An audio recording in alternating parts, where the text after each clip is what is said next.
Spot. যতবার হয়েছি হয়তো হুন্ডাওয়ালা না হয় অটোওয়ালা। আগে কইতাম ট্রাকওয়ালারা খারাপ, মালখাই গাড়ি চালায়, এখন দেখছি ট্রাকওয়ালা বহু ভালো, বহু ভদ্র। সবচেয়ে অসভ্য হলো এই জাতীয় স্যাংরা স্যাংরা বাইকওয়ালা পোলাপান আর অটোওয়ালা গুলা। এটা আমার কথা নয়। সারা রাত মোবাইল নিয়ে পড়ে থাকে, মোবাইল চাইতে চাইতে কাপড় চোপড় নাপাক করে, শরীর নাপাক করে, সারাদিন গাদার মতো ঘুমায়। বর্তমান পৃথিবীর এক মহামারীর নাম বন্ধ্যাত্ব। কি বলছি? বর্তমান পৃথিবীর এক বড় চ্যালেঞ্জ বন্ধ্যাত্ব। অধিকাংশ যুবক যুবতী বাচ্চা ধারণের সন্তান জন্মানোর ক্ষমতা হারাইতেছে। এটার পিছনে সিগন্যাল বুঝে না, চৌরাস্তা বুঝে না, তিন রাস্তা বুঝে না, তুমসে চালাইবো। চালাইতে চালাইতে বন্ধু বান্ধব নিয়ে, ফ্রেন্ড সার্কেল নিয়ে ট্রাকের সাক্কার নিছে। তার আফসোস তোমার জন্য না, তুমি তো সেভাবে চালাও, তুমি তো মরি ভাই।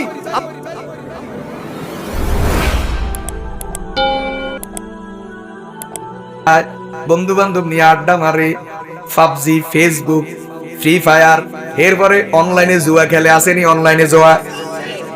সারা রাত মোবাইল নিয়ে পড়ে থাকে, কাপড় চোপড় নষ্ট করে, লাল পানি খায়, লাল গোড়া খায়, দিনের বেলায় কামাই নাই, রুজি নাই, ঘুম যায়। এইভাবে করতে করতে যুবকদের মাজা কোমর মুড়তে মুড়তে এখন এরকম সিবি এক মুঠেছে। এই জন্য এক মুড়িয়া সাইরকান মাজা হুন্ডার উপর রাখলেই তো হুন্ডা চালাম যায়। কথা কয় না? আমার মতো বেড়া হুন্ডার উপর দুইজন উঠলেই তো আর জায়গা নাই, আর হেরা 60 জন উঠে কয়জন? আর সবগুলার মাজা মুড়তে মুড়তে ফ্যান অন বাজারে মার্কেটে যেগুন বেচে ফ্যান এগুন হিন্দাত লাগে না। ও অর্ডার দি বানাইছে তো সান বানাইতে দিছে এক সপ্তাহ আগে, এক সপ্তাহ পরে ডেলিভারি নিছে। এখন সান কি লাগে না, কিনলে হাতে এক সপ্তাহ ভিতরে হাতার হোন আরো হচ্ছে। কিসের কারণে? এই হলো বর্তমান যুবকদের অবস্থা। গোড়া গাড়ি খায়, লাল পানি খায়, সারা রাত ঘুম মারে, সারা রাত মোবাইল নিয়ে পড়ে থাকে, মোবাইল চাইতে চাইতে কাপড় চোপড় নাপাক করে, শরীর নাপাক করে, সারাদিন গাদার মতো ঘুমায়। বর্তমান পৃথিবীর এক মহামারীর নাম বন্ধ্যাত্ব। কি বলছি? বর্তমান পৃথিবীর এক বড় চ্যালেঞ্জ বন্ধ্যাত্ব। অধিকাংশ যুবক যুবতী বাচ্চা ধারণের সন্তান জন্মানোর ক্ষমতা হারাইতেছে। এটার পিছনেও বড় কারণ মোবাইল নিয়ে পড়ে থাকা, রাত্রে ঘুম মারা, লাল পানি খাওয়া। দুনিয়াও বরবাদ, আখিরাতও বরবাদ, সবকিছু শেষ। যেটা কই হেটার লগে তোরা যে কস মুসিবত। মুসলমান ভাইয়েরা, বন্ধুরা আমার, ভালো করে শুনেন। এই দেশের যুবকেরা 3টা 4টা নিয়ে হুন্ডা চালায়, নম্বর প্লেট নাই, লাইসেন্স নাই। কেমনে চালায়? চালানির স্টাইল। দোড়া সাপ চিনেননি? সাপ কখনো সোজা চলতে পারে না, সাপের মতো লেজ ঘুরাই, মাথা ঘুরাই ঘুরাই চলে। একবার রাস্তার এই পাশে, আবার এই পাশে, এদিক থেকে বাস আসে, এদিক থেকে ট্রাক আসে, হাতে মাঝগান্ডি ঢুকাই দিব। 5 মিনিট দেরি হইলে হাতার 5 কোটি টাকা লস হয়ে যাবে। আসলে খামাকা এমন জোরে দৌড় মারে, মনে হয় যেন বিশাল বড় কাম আছে। আসলে খামাকা আড্ডাবাজি করতে যান। শুনেন, এদেশের যে ছেলেগুলা হুন্ডা চালায়, মা বাবার উপর টর্চার করে, মানসিক টর্চার চালাইয়া মা বাবার উপর বল প্রয়োগ করে যারা হুন্ডা নেয়, এদের উপর মা বাবার বদ্দোয়া আছে। যে রাস্তা দিয়ে চালায় ওই রাস্তা দিয়ে মুরব্বীদের বদ্দোয়া আছে। সালাম তো দেয় না, উল্টা হারে না, মানুষের গাড়ি উপর উড়াই দিত। আর হাতে যে সময় হুন্ডারে বাড়িস, ওই সময় যদি স্কুল ছুটি হয়, হায় রে হ্যাঁ তার বাপকে দেখে। গত 1 বছরে আসিয়েন না, বাস্তব কথা শুনেন। গত 1 বছরে বাংলাদেশে রোড অ্যাক্সিডেন্টে মারা গেছে 7294 জন। কতজন? গত 1 বছরে বাংলাদেশে অ্যাক্সিডেন্টে মারা গেছে কতজন? 2024-এর কথা কই, 25-এর কথা এখনো জানি না। এর মধ্যে হুন্ডা অ্যাক্সিডেন্টে মারা গেছে 2609 জন। 5 অ্যাক্সিডেন্টে মারা যায়, হাসপাতালে নেয়, কিছু কিছু বাঁচিও যায়। কিন্তু হুন্ডা অ্যাক্সিডেন্ট মাশাআল্লাহ, ফি নারি, কোরআনে আছে ফি নারি জাহান্নামা খালিদিনা ফিহা। আমি বানাইছি ফি কবরে খালিদিনা ফিহা, মানে হুন্ডা অ্যাক্সিডেন্ট যারা হয় এদেরকে হাসপাতাল নেন লাগে না, ডাইরেক্ট গোরস্থানে চলে যায়। কথা কয় না?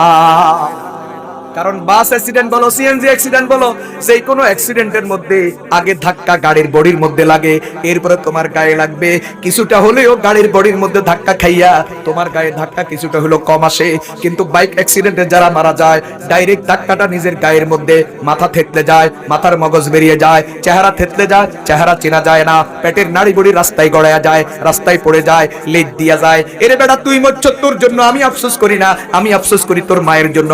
তোর মা যদি তোর এই লাশটা দেখে জীবনে কখনো এই চিত্র ভুলতে পারবে না। কয়দিন পরে যখনই মনে উঠবে, হাউ মাউ করে কাঁদবে আর বেহুশ হয়ে পড়ে যাবে। কথা বলেন ঠিক কি? আরে গাদা, তোর জন্য আমি কাঁদি না, তোর মতো ফোলা তো মরি যান দরকার। তুই যেভাবে চালাস তুই তো মরবি, এটা আমি ধরে নিছি। আজ থেকে 2 বছর আগে নোয়াখালীর এক জায়গা, আমি নাম বলতাম না, এক পোলার হুন্ডা চালানে আমার খুব কষ্ট দিচ্ছে, সাইড দেয় না। এখন ভাই আমরা যেভাবে রাস্তায় দৌড়ি এটা তো বুঝেন আশা করি, মানে অন্যদের দৌড়ার আমাদের দৌড়ায় কি আছে? মাগরিবের পরের টাইমও ঠিক রাখতে হবে, এশারের পরের টাইমও ঠিক রাখতে হবে। এখানে 9টা পর্যন্ত বয়ান করি, আরেকখানে 10টায় ফুসতে হবে। প্রত্যেকটা মিনিট আমাদের হিসাব করা। আমরা প্রোগ্রাম নীতি হিসাব করি যে এই জায়গা থেকে এই জায়গার দূরত্ব কতটুকু, আমার যাইতে কতক্ষণ লাগে। যদি মাঝখান দিয়ে সমনি বাজার পড়ে তো আমরা আধা ঘন্টা বাড়তি দেব। ওইভাবে আমরা প্রোগ্রাম মেনটেন করি, যাতে করি আয়োজক কর্তৃপক্ষ আমারে দাওয়াত দিয়া যেন বিপদে না পড়ে, আমি যেন 5 মিনিট আগে হাজির থাকতে পারি। আমাদের প্রত্যেকটা মিনিট হিসাব করা। এ জানোয়ারের বাচ্চা। আচ্ছা শুনেন না, আরে হেদায়েত তো পরে, এটা পাইছলে না হেদায়েত পেয়ে তো মরে গেছে। এরপরে যখন এরকম করতেছে, চৌরাস্তা ট্রাফিক খারাপ, কোন দিকের গাড়ি কোনখান দিয়ে ঘুরে যেতে হইব এরা তো সবাই জানা আছে। বিপরীত সাইড থেকে এসে দিছে ঢুকে, আমি গ্লাস নামাইয়া শুধু বললাম, কিরে তোর তো হুন্ডার কাগজপত্র নেই, তুই তো ট্যাক্স দিস না, আমার গাড়ির তো কাগজপত্র আছে, আমরা ট্যাক্স দিই। তুই যেভাবে তুই চালাইতে এসব মনে যেন রাস্তা তো আমার ধমকা কি কয়, আমি কিচ্ছু করে শুধু দূরে কইছি, রে কদিন পরে ফেসবুক টেসবুকে দেখুন তুই কোন আন্দি হড়িয়ে দিস। হাসিয়েন না, এদেশের রাস্তায় যারা গাড়ি চালায় সবচেয়ে বেশি মানুষকে কষ্ট দেয়, সবচেয়ে বড় অ্যাক্সিডেন্টের বড় কারণ, দুর্ঘটনার কারণ এবং মানুষের বদদোয়া লয় 2 শ্রেণী, অটোওয়ালা হুন্ডাওয়ালা। এই 2 শ্রেণী সবচেয়ে বড় জালেম, কারো কথা শুনে না, কারোর মানে না, মাত্র তার পরিচয় দেয় না, সিদ্ধি হান্দি করে দিবে। সাইডের রাস্তা থেকে মেইন রাস্তায় উঠতেছে, আপনি গ্রামের সাইডের রাস্তা থেকে মেইন রাস্তায় উঠবেন, দেখবেন না কোন দিক থেকে গাড়ি আসে, না ফোন করে ঢুকে দিবে, কিছু কলে গ্যাপ করেছে। এমআইএসডি ট্রাফিক বক্সের সামনে হাসপাতাল রোডের মুখের থেকে এদিক থেকে অটো ঢুকতেছে, আমি এদিক থেকে সোনাপুরের দিকে যাইতেছি, সার্জেন এখানে দাঁড়ানো, অটোওয়ালা আয় আমার গাড়ির গ্লাস মুখে করে লই চলে গেছে, এমন জোরে লই গেছে গ্লাস, মানে লই চলে গেছে, লুকিং গ্লাস লই চলে গেছে মুখে করি একটা। সার্জেন মানে কি করব, সার্জেন তাকে দিছে, সার্জেন আমার খুব ভালো করে চিনে, কি তামাশা রে, মানে আমিও থহইয়া দাঁড়াই দিছি, সার্জেন মানে কি কইব এখন, এটার এত বড় সাহস, এখানে সার্জেন দাঁড়াই দিছে, আমার গাড়ি আসতেছে, এত ওই দিক থেকে হাসপাতাল রোড থেকে এমন জোরে আসছে মুখে করে চলে গেছে। আমার জীবনে আমি এখন আলহামদুলিল্লাহ আল্লাহ বাঁচাইছে, আল্লাহর সামনে বাঁচানোর মালিক, বড় ধরনের দুর্ঘটনার শিকার হই নাই, তবে 2-4 বার হইছি, একটু ধাক্কা একটু স্পট, যতবার হইছি হয়তো হুন্ডাওয়ালা না হয় অটোওয়ালা। আগে কইতাম ট্রাকওয়ালারা খারাপ, মাল খাই গাড়ি চালায়, এখন দেখছি ট্রাকওয়ালা বহু ভালো, বহুপাত্র। সবচেয়ে অসভ্য হলো এই জাতীয় স্যাংরা স্যাংরা বাইকওয়ালা ফলাফল আর অটোওয়ালা গুলা। এটা আমার কথা নয়, অ্যাক্সিডেন্ট নিয়ে যারা কাজ করে, সড়ক দুর্ঘটনা নিয়ে যারা জরিপ চালায়, ওদের দাবি বাংলাদেশে ম্যাক্সিমাম দুর্ঘটনার জন্য হয়তো কোনো হুন্ডাওয়ালা দায়ী না হয় অটোওয়ালা দায়ী। এমন জালিমের জালিম, আইন কানুনও বুঝে না, ভদ্রতাও বুঝে না, আদব কায়দাও বুঝে না, শুধু চালাই দিবে।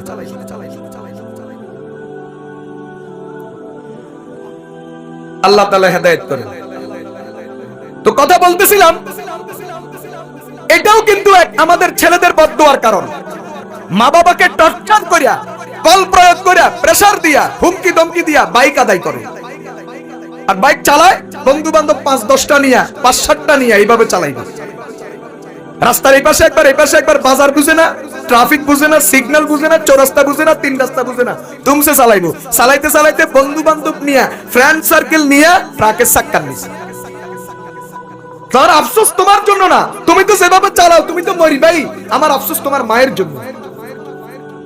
একটা মা যদি ছেলের অক্ষত লাশ দেখে, যে লাশটা একবারে কি অক্ষত, কোনো দাগ নাই, এই লাশ দেখলে, এই ছবি দেখলে কিছুটা হলেও তার মনে কি থাকবে, সান্ত্বনা থাকবে। কিন্তু তোমার মা যদি তোমার ওই লাশটা দেখে, যে এই লাশ থেতলে গেছে, মাথার মগজ বেরিয়ে গেছে, চেহারা থেতলে গেছে, চেহারা চিরা যায় না, পেটের নাড়িবুড়ি বেরিয়ে গেছে, এমন লাশ যদি তোমার মা দেখে, জীবনে কখনো তোমার মা ভুলতে পারবে না। এমন একটা সন্তান মারা গেলে ওই মা সারা জীবনের জন্য অসুস্থ হয়ে যায়, অ্যাবনরমাল হয়ে যায়, মানসিক রোগী হয়ে যায়, এলবেলায় কান্দা উঠে, বেহুশ হয়ে যায়। কথা বলেন ঠিক তবে ঠিক।